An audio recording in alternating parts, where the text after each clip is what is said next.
அடுத்ததாக குப்பை மேனி இலைச்சாறு 2 தேக்கரண்டி.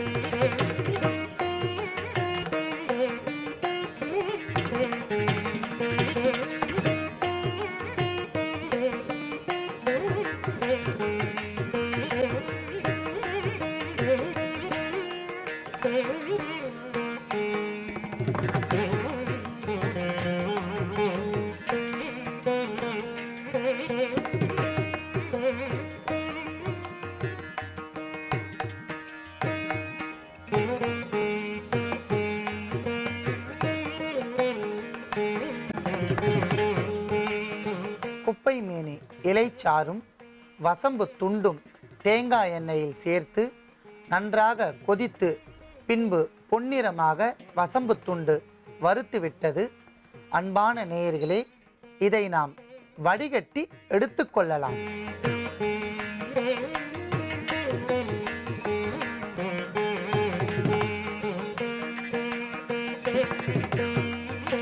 இளம் பச்சை வண்ணத்தில் இருக்கக்கூடிய இந்த வசம்பு தைலம் மிக சிறந்த கிருமி நாசினி.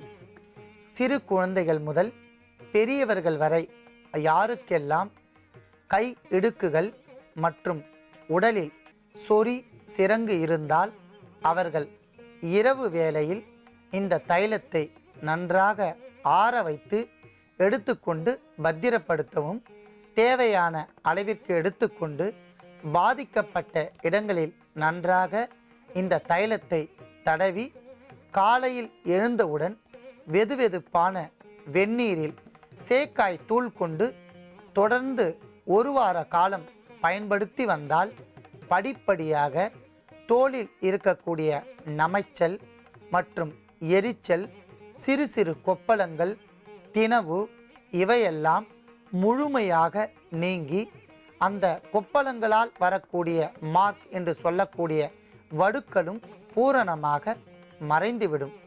அன்பான நேயர்களே, இந்த தைலத்தை பயன்படுத்தி வருகின்ற வேளையில் பத்தியம் ஒன்றை கடைபிடிக்க வேண்டும்.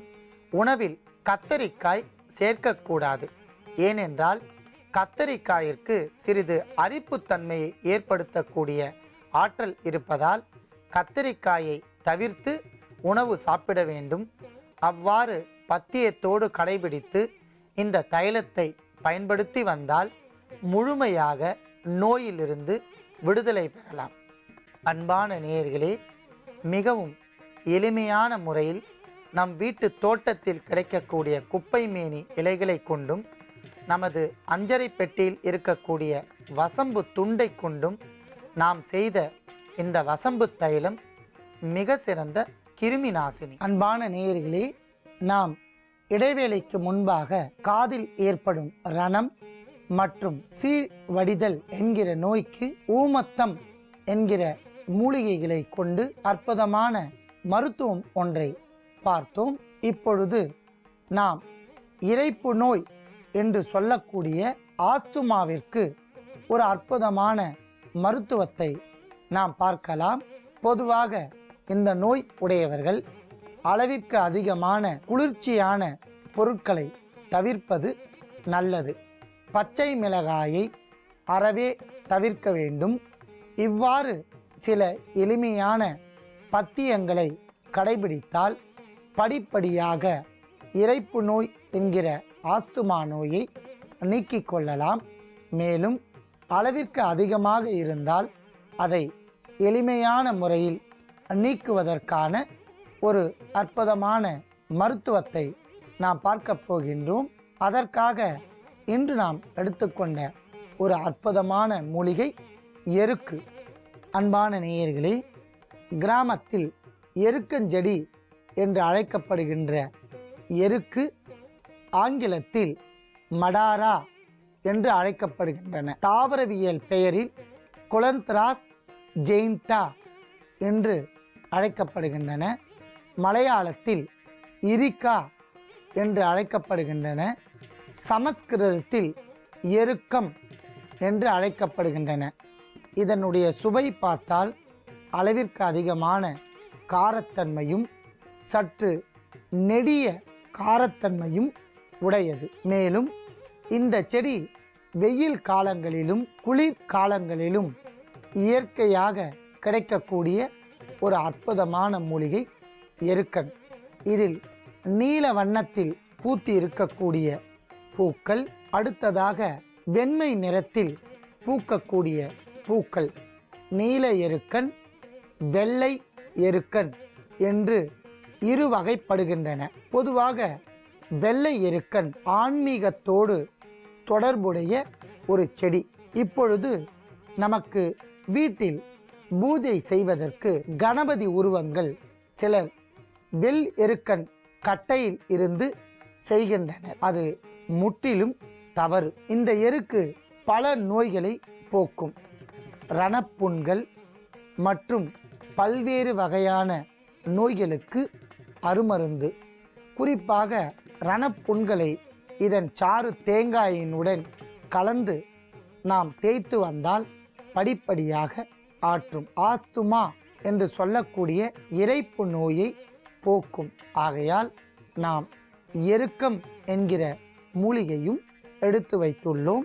அடுத்ததாக நாம் எடுத்துக்கொண்ட பொருள் எருக்கம் பூக்களை நாம் எடுத்து வைத்துள்ளோம். எதற்காக என்றால் நாம் செய்ய போகின்ற மருந்திற்கு எருக்கம் பூக்கள் ஒரு அற்புதமான மருத்துவ குணத்தை கொண்டது என்பதால் நாம் எருக்கம் பூக்களையும் எடுத்து வைத்துள்ளோம்.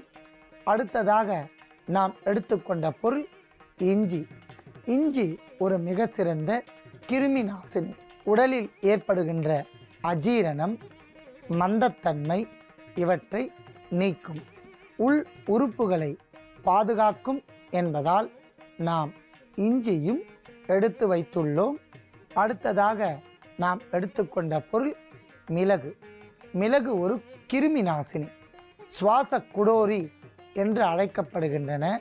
சுவாசத்தில் பிரச்சனை என்றால் மிளகு தீர்க்கும். நுரையீரல் பகுதியில் கிருமி தொந்தரவு என்றால் மிளகு போக்கும் என்பதால் நாம் மிளகையும் எடுத்து வைத்துள்ளோம். அன்பான நேயர்களே, தனித்தனியாக எடுத்துக்கொண்ட பொருட்களின் அளவுகளை பார்க்கலாம்.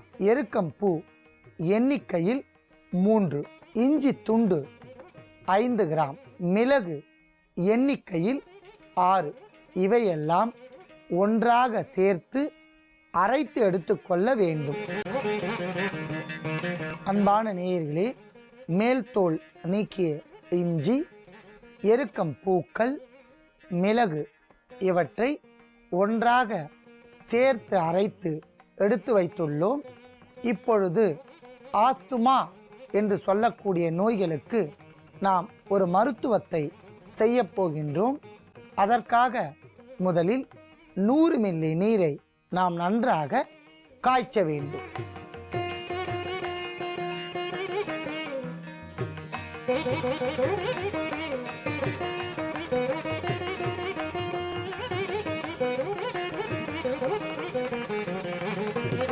அன்பான நேயர்களே, நன்றாக கொதித்து கொண்டிருக்கின்ற நீரில் நாம் அரைத்து எடுத்த மருந்து கலவையை சேர்க்க வேண்டும்.